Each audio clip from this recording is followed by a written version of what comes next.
Highlights from Trump's town hall with Fox News. Former President Donald Trump continued his courtship of voters in Pennsylvania, one of a handful of states that could decide the 2024 presidential election, with a wide-ranging town hall discussion on Sept. 4. Fox News host Sean Hannity reminded the audience at New Holland Arena that the Republican nominee's Democratic opponent, Vice President Kamala Harris, declined an invitation to debate Trump that night. That's why the event instead became a Trump-only town hall. So far, Harris has agreed to one debate with Trump, set for September 10 with ABC News in Philadelphia. Trump also invited her to appear September 25 on CBS News. Banter between Hannity and Trump on Wednesday, sprinkled with video montages of Harris's past statements, filled about 50 minutes that had been allotted even before a single audience member had been able to ask a question.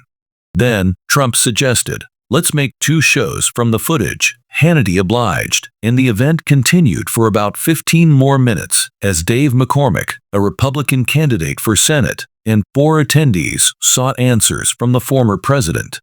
Their questions focused on safety, immigration, and the economy. Trump repeated his past pledges to improve on all 3 of those fronts.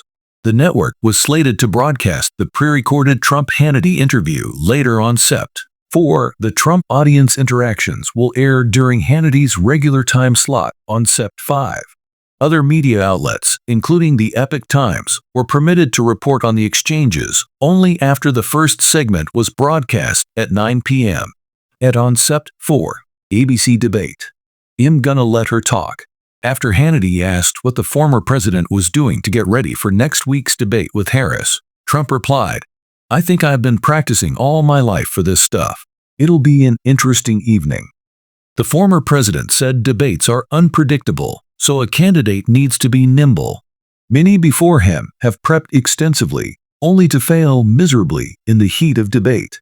"Everybody has a plan until they get punched in the face," Trump said, speaking figuratively. "A lot depends on ABC. I hope they're going to be fair," he said, adding that a contract bars the network from providing questions to either candidate in advance of the showdown. The Trump and Harris camps had proposed different ground rules for the debate. They disagreed over whether the candidates should be seated or standing, and over whether microphones should be muted while the opposing candidate is speaking. Trump's strategy? "I'm gonna let her talk," he said. That is what he did on June 27 in Atlanta, where CNN hosted a debate between him and President Joe Biden. The incumbent was widely seen to have struggled during that face-off. Biden withdrew from the race less than a month later and endorsed Harris as his preferred successor. Fracking a big deal for Pennsylvania. Noting that many thousands of Pennsylvanians depend on fracking for their livelihoods, Trump told the audience, "You have no choice. You've got to vote for me." Hannity played multiple video clips of Harris making past statements opposing fracking. Trump said he disbelieves her recent statement that she won't ban the procedure that is used to help extract gas or oil from the ground. He said Democrats' policies have directly hurt the industry, even without an outright ban. "You have to have fracking.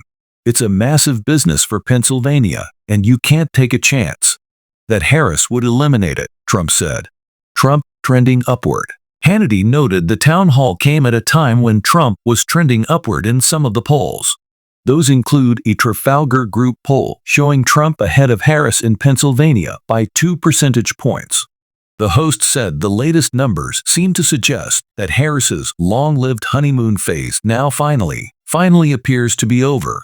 In the Real Clear Politics average of opinion polls, Harris was holding a 1.9% national lead against Trump on Sept. 4.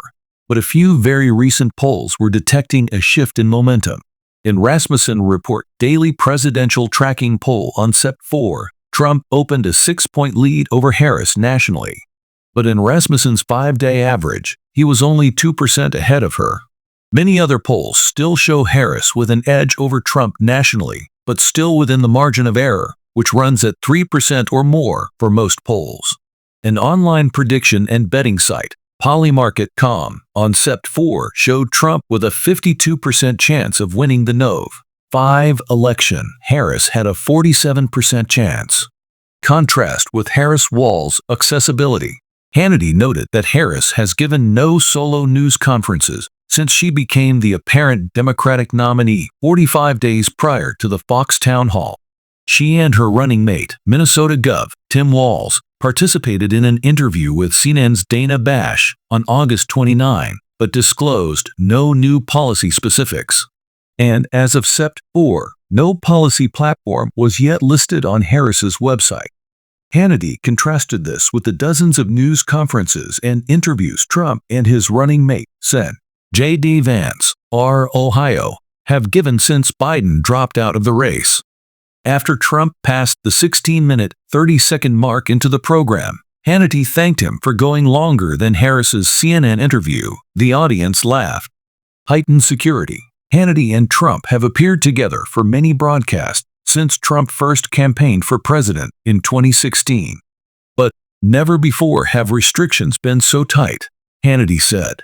In the wake of a gunman's failed assassination attempt against Trump on July 13 in Butler, Pennsylvania, Trump's security team insisted on a smaller audience for the Fox town hall, Hannity said. Seating arrangements were also strictly controlled. No attendance estimate was provided, but the arena, which holds 7,300 people, appeared to be about one-third full. Hannity and Trump expressed sadness over the Georgia school shooting that left at least 4 people dead and 9 wounded hours before the town hall.